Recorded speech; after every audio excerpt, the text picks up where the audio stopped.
అందరికీ నమస్కారాలండి.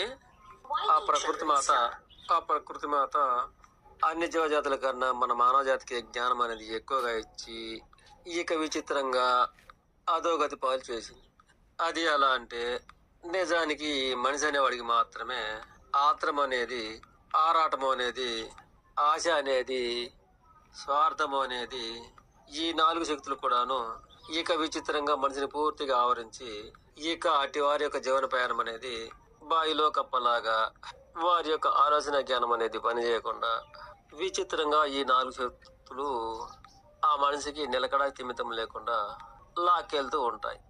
ఆ విధంగా నిలకడ లేనివాడిగా చేసి విషయ పరిజ్ఞానం అందకుండా చేసి జ్ఞానశూన్యులుగా మలుస్తున్నాయి.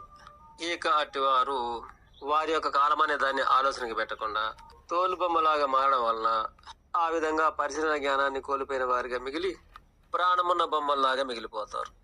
అందుకే కదా వారికి ఏదైనా పరిస్థితులు ఎదురైనప్పుడు దానిని ఎదుర్కొనే జ్ఞానం మర్చిపోవడం వల్ల గురువులుగా లోకాన ప్రచారమై ఉన్న ఇక ఎవరినో ఆశపడి వారిని సంప్రదిస్తారు. ఇక అటువారు మంచివారైతేనేమో ఉపదేశంతో కూడిన సలహా అయినా ఇస్తారు.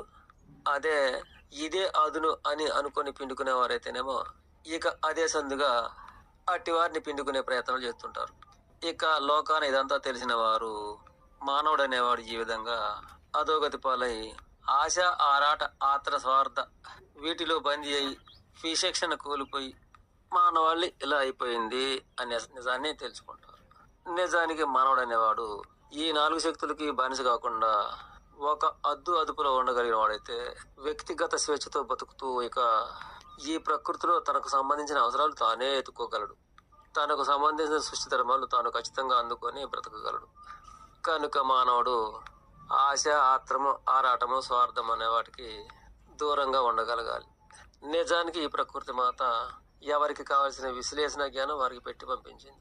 ఆ విధంగా తనకు సరిపడు జ్ఞానం పొంది పుట్టగలిగిన ఈ మానవుడు ఆశ, ఆత్రము, ఆరాటము, స్వార్థము అనబడే ఈ 4 శక్తులు ఆవరించడం వలన తన బ్రతుకు ప్రయాణంలో ఎదురైన ఒడిదుడుకులను ఎదుటివాడి సహాయాన్ని కోరతాడు. ఆ 4ంటికి చిక్కకుండా ఉండగలిగిన వారు మాత్రం స్వయంగానే వారి జీవన ప్రయాణం సాగించుకుంటారు. ఇది మానవుల యొక్క పరిస్థితులు.